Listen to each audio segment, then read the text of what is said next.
ہر طرح کی اچھی خوبی پیدا فرما دی. تمہارے اندر اللہ تعالیٰ نے ہر طرح کی اچھی خصلت پیدا فرما دی. اب ہم ذرا یہاں پر غور کریں. اگر ہم اس بارے میں اپنے آپ سے پوچھیں یا دوسرے کسی مسلمان سے پوچھیں جو سنتوں کی بات کرنے والا، دین کی بات کرنے والا ہو، اس سے پوچھیں، سنتوں کے بارے میں اگر پوچھیں کہ کتنی سنتیں وہ جانتے ہیں، کتنی سنتوں پر ہم عمل کرتے ہیں، تو بتانے والا 5 سنتیں، 10 سنتیں، 12، 15، 20 سنتیں بتا سکیں گے. اور یا پھر ہمارے ہاں سنت اس چیز کو صرف سمجھا جا سکتا ہے کہ جو ہمارے ظاہری لباس سے تعلق رکھتی ہو. جیسے کہ ہمیں صرف یہ پتا ہے کہ امامہ شریف پہننا سنت ہے، داڑھی رکھنا سنت ہے، اچھا صاف ستھرا لباس پہننا یہ سنت ہے، سیدھے ہاتھ سے کھانا کھانا، بیٹھ کر کھانا کھانا، سیدھے ہاتھ سے پانی پینا، بیٹھ کر پانی پینا یہ سنت ہے. جو ہمارے ظاہری افعال سے چیزیں تعلق رکھتی ہیں صرف ہم ان چیزوں کو سنت مانتے ہیں. لیکن اللہ کے رسول صلی اللہ علیہ وسلم نے فرمایا 360 ایسی عادتیں ہیں کہ بندے میں ہوں تو اللہ پاک کسی ایک عادت کے سبب بھی بندے کی مغفرت فرما دیتا ہے. سبحان اللہ. تو اگر ہم غور کریں تو وہ 360 میں بہت ساری وہ چیزیں ہیں جو صرف ہمارے ظاہری لباس سے نہیں، بہت سی وہ چیزیں ہیں کہ جو ہمارے کردار سے بھی تعلق رکھتی ہیں، جو ہمارے کیریکٹر سے تعلق رکھتی ہیں. جیسا مثال کے طور پر صرف کھانا کھانے کی سنتیں شریعت نے نہیں بتائی، سونے جاگنے کی سنتیں شریعت نے نہیں بتائی، بلکہ بڑوں کا ادب اور احترام کرنا بھی رسول اللہ کی سنت ہے.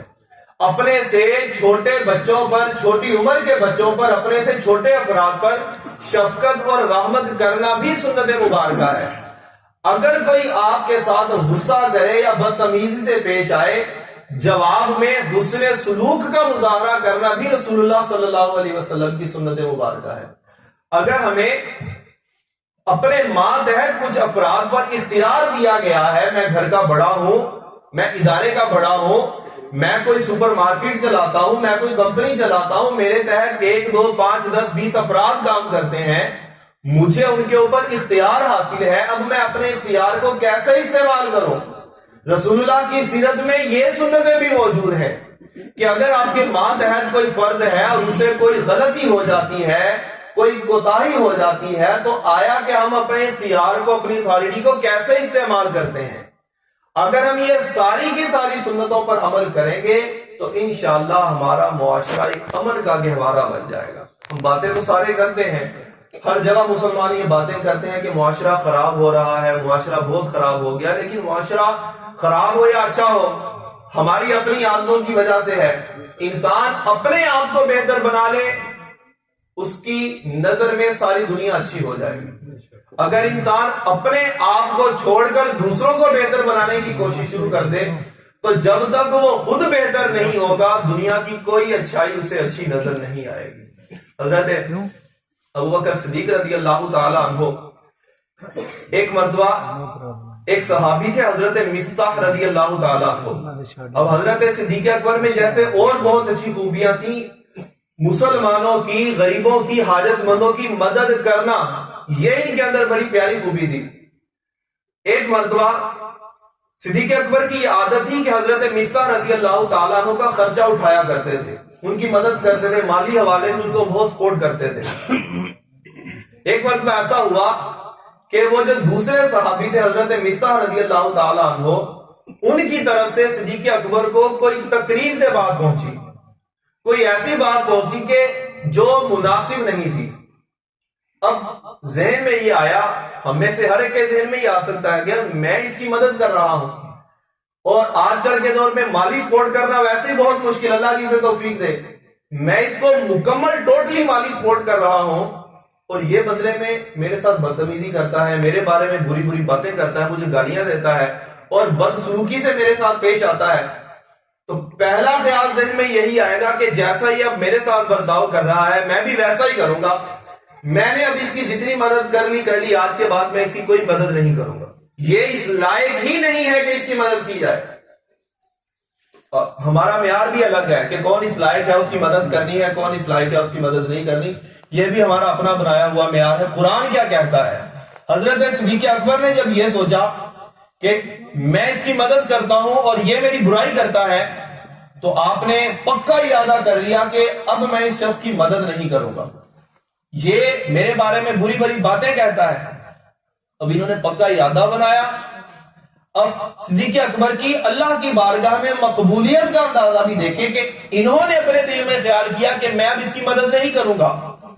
مدد کرنا اچھا کام ہے، اس اچھے کام کو ترک کرنے کا سوچا، اللہ نے قرآن کی آیت نازل فرما دی، فرمایا وَلَا يَأْتَلِ أُولُو الْفَضْلِ مِنْكُمْ وَالسَّعَةِ أَن يُؤْتُوا أُولِي الْقُرْبَىٰ، کہ تم میں سے وہ لوگ کہ جنہیں اللہ نے عزت دی، مرتبہ دیا، مال دیا، وہ کسی چھوٹی بات کی وجہ سے اگر یہ کہہ دیں کہ اب میں اس کی مدد نہیں کروں گا، فرمایا یہ نیکی کا کام ہے، اس کو ترک کرنے کی قسم نہ کھاؤ۔ اگر کسی کی مدد کر رہے ہو کرتے رہو، وَلْيَعْفُوا وَلْيَصْفَحُوا، فرمایا اگر کوئی ایسی بات منہ سے نکال بھی دو کہ میں آج کے بعد اپنے مسلمان بھائی کی مدد نہیں کروں گا، فرمایا یہ بات اگر تم نے کہی ہے تو اس سے اللہ کی بارگاہ میں توبہ کرو، اللہ سے معافی چاہو، اور اپنے مسلمان بھائی کو بھی اللہ کی رضا کے لیے معاف کر دو۔ اگر الا تحبون ان یغفر اللہ لکم، تم یہ نہیں پسند کرتے کہ تم دوسروں کو معاف کرو اور بدلے میں اللہ پاک تمہاری مغفرت فرما دے، واللہ غفور الرحیم، اور اللہ سب سے بڑھ کر بخشنے والا اور مہربان ہے۔ اب حضرت ابوبکر صدیق رضی اللہ تعالیٰ عنہ نے یہ آیت مبارکہ سنی کہ میں نے کہا کہ میں مسلمان کی مدد نہیں کروں گا، اللہ نے قرآن کے اندر حکم دے دیا کہ ایسی بات نہ کرو، اپنے مسلمان بھائی کی غلطی ہے اسے درگزر کر دو، اسے معاف کر دو، اور جو اس کے ساتھ نیکی کا کام تم نے جاری رکھا ہوا تھا اس کو جاری رکھو۔ حضرت صدیق اکبر رضی اللہ تعالیٰ عنہ نے فوراً معافی مانگی اور دوبارہ سے پکا ارادہ کر لیا کہ جب تک اللہ توفیق دے گا میں مسلمان بھائیوں کی مدد ضرور کرتا رہوں۔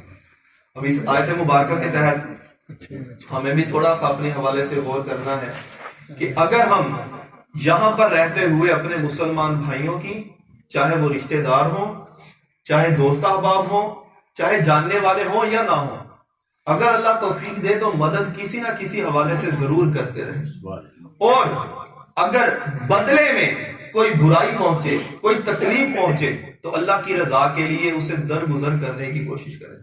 سب سے افضل صدقہ کیا ہے؟ رسول اللہ صلی اللہ تعالیٰ علیہ وآلہ وسلم نے ارشاد فرمایا سب سے افضل صدقہ وہ ہے کہ جو اپنے کسی ناراض رشتہ دار کو دیا جائے۔ ہمارا کام یہ بن جاتا ہے کہ اگر کوئی مسلمان، کوئی رشتہ دار ہمارا ہم سے ناراض ہو جائے، اس سے ناچاکی ہو جائے، کوئی دشمنی معاذ اللہ پیدا ہو جائے، تو ہماری پہلی کوشش تو یہ ہوگی ایک تو ان سے لین دین ختم، تعلق ختم، سلام دعا ختم، مدد کرنا تو بہت دور کی بات ہے۔ اور اللہ کے رسول صلی اللہ تعالیٰ علیہ وآلہ وسلم فرما رہے ہیں کہ افضل ترین صدقہ، اگر تم کسی مسلمان کو کوئی چیز دو اور بدلے میں اللہ پاک تمہیں ثواب دے، اللہ کی رضا کے لیے تم دو گے تو یہ صدقہ ہے۔ کسی مسلمان کی مدد کر دینا یہ صدقہ ہے، یہ نیکی ہے۔ افضل ترین نیکی کہ تمہارا کوئی مسلمان رشتہ دار تم سے ناراض ہو، وہ تم سے تعلق توڑ کے بیٹھا ہے، تمہارا مسلمان بھائی تم سے رشتہ ختم کیے ہوئے بیٹھا ہے، اور بدلے میں رشتہ ختم کرنے کی بجائے، اس سے ناراض ہونے کی بجائے تم اس کے ساتھ بھلائی کے ساتھ پیش آؤ، اس کے ساتھ حسن سلوک کا مظاہرہ کرو۔ رسول اللہ صلی اللہ علیہ وسلم فرماتے ہیں کہ افضل ترین صدقہ ہے، یہ افضل ترین نیکی ہے۔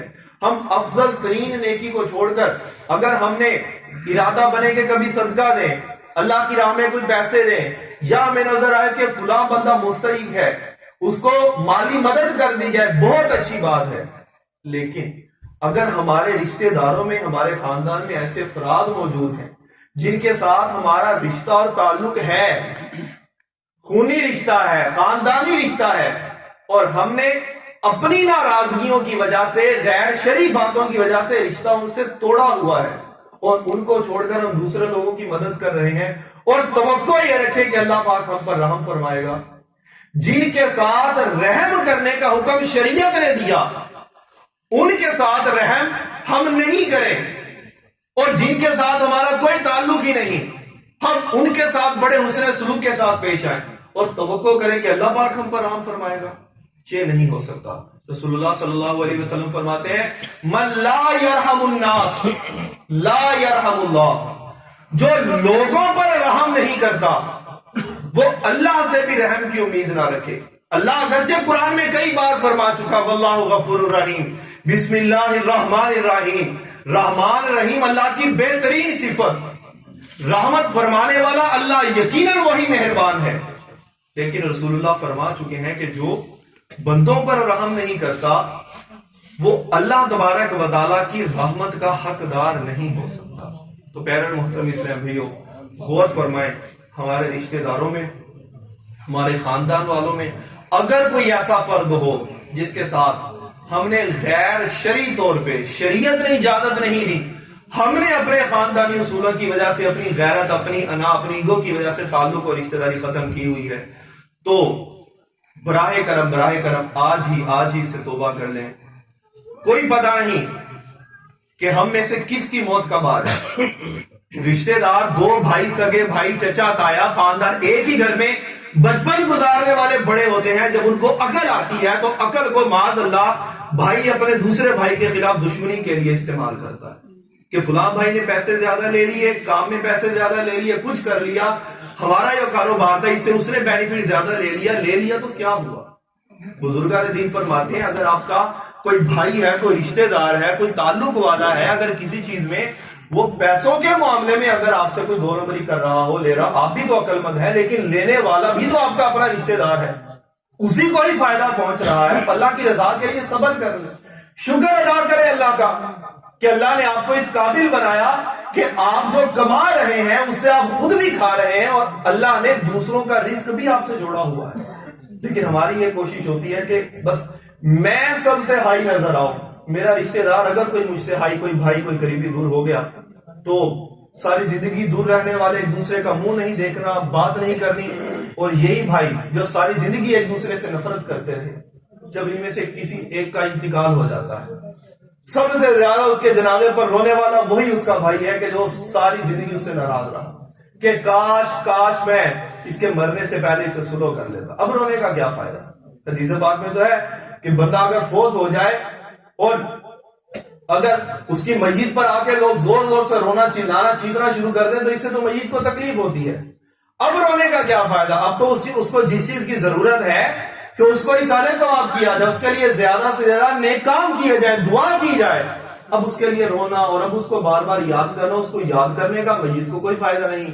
اس کو اب ہم معاف کر دیں کہ ساری زندگی میں نے اسے تعلق توڑے رکھا، اب میں اسے صلح کرتا ہوں، اب صلح کرنے کا کوئی فائدہ نہیں۔ اور اگر مرنے والا اس حال میں مرا کہ اس نے اپنے رشتہ داروں سے قطع تعلق ہی کی ہوئی تھی، اس کے جو ذویل ارحام، جو قریبی رشتہ دار ہیں، ان سے اس نے رشتہ کسی بھی وجہ سے توڑا ہوا تھا جو وجہ شرعی نہیں تھی، تو اللہ کے رسول صلی اللہ علیہ وسلم کی حدیث پاک کے مطابق ایسا شخص جنت کی خوشبو تک نہیں سونگھ سکے گا۔ جنت میں داخلہ تو دور کی بات ہے، وہ جنت میں داخل نہیں ہو سکے گا۔ لا يدخل الجنت قطع، کہ جو قطع تعلق ہی کرے، ایک تو شریعت نے اجازت دی ہو کہاں پر، وہ علماء بتائیں گے کہ اب شریعت اجازت دیتی ہے کہ آپ اپنے مسلمان بھائی سے، اپنے رشتہ دار سے رشتہ ختم کر دیں اگر کوئی صورت ہو تو، الا ماشاء اللہ، وگرنہ ہماری خاندانی باتیں، اس نے میرے سے بدتمیزی کر لی، اس نے کاروبار میں مجھے نقصان دے دیا، رشتہ داری ہو رہی تھی، رشتہ داری میں کوئی مسئلہ ہو گیا، ہم نے رشتے کی بات کی، انہوں نے انکار کر دیا، انکار کرنا اگر ایک حق ہے۔ رسول اللہ صلی اللہ علیہ وآلہ وسلم نے ایسا تو نہیں فرمایا، یہ فرمایا اگر نکاح کرنا چاہو تو نکاح کا پیغام بھجواؤ، اگر سامنے والے قبول کر لے تو ٹھیک، اگر قبول نہ کرے تو ان کی مرضی۔ یہ اختیار نہیں کہ میں نے پیغام دیا، ان کی ہمت کیسے ہوئی میرا اور ہمارا جو ایک پیغام تھا اس کو ریجیکٹ کرنے کی، اب ہمارا ان کے ساتھ تعلق ختم۔ ہمارے جو گھر کے بڑے افراد ہیں، یہ ان کی ذہنیت میں عرض کر رہا ہوں جو بہت حد تک ہم نے دیکھی۔ تو پہلے محترم اسلامی، اگر کوئی ایسا معاملہ ہماری آنکھوں کے سامنے ہو، اگر ہمارے ساتھ کوئی ایسا ہے کہ رشتہ داری، قطع تعلقی اور یہ معاذ اللہ کوئی سلسلہ چل رہا ہو، تو براہ کرم اس سے توبہ کر لیجئے۔ اگر کوئی برائی سے پیش آتا ہے اس کے ساتھ، اللہ فرماتا ہے ادفع باللتی ہی احسن، کہ اگر کوئی بھی تمہارے ساتھ کچھ کسی بھی طرح کا معاملہ کرتا ہے جو احسن انداز ہے، جو بھلائی والا انداز ہے، اس کے ساتھ برائی کو دور کرو۔ برائی کے ساتھ ہم برائی کو دور نہیں کر سکتے۔ ہماری شرافت کی ڈیفینیشن کیا ہے میں شریف کے ساتھ تو شریف ہوں، بدماش کے ساتھ بدماش ہوں. یہ وہ بندہ کہتا ہے جو سمجھتا ہے کہ میں شریف ہوں. بھی جو میرے ساتھ عزت سے پیش آ رہا ہے میں اس کے ساتھ عزت سے ہی پیش آؤں گا. شرافت، اخلاق، اچھا کردار اور حسن سلوک کا پتہ کب چلے گا؟ تب پتہ چلے گا کہ جب ہمارے ساتھ کوئی بدتمیزی کرے، کوئی زیادتی کرے، اب ہمارا ری ایکشن کیا ہوگا. رسول اللہ صلی اللہ علیہ وآلہ وسلم کہیں جا رہے تھے، آپ کے مبارک گلے میں چادر تھی. ایک عربی، ایک دیہاتی تھا، مسلمان نہیں تھا. تو رسول اللہ صلی اللہ علیہ وسلم کے مبارک گلے میں چادر تھی، آپ جا رہے تھے، وہ پیچھے سے آیا، اس نے وہ چادر پکڑی اور چادر پکڑ کے اتنی زور سے کھینچی کہ وہ چادر آپ کے چونکہ گردن میں لپٹی ہوئی تھی، وہ اتنی زور سے کھینچی کہ آپ کا مبارک گلا دب گیا اور آپ کا سانس لینا دشوار ہو گیا. اتنی دبی کہ روایت میں ہے کہ آپ کی آنکھیں بھی ایسے ایسے باہر آنے کے قریب ہو جاتی ہیں، ایسے ہو جاتی. جب اس نے وہ چادر چھوڑی تو چونکہ وہ اتنی زور سے اس نے کھینچا تھا کہ آپ کی مبارک گردن پر بھی اس کا نشان پڑ چکا.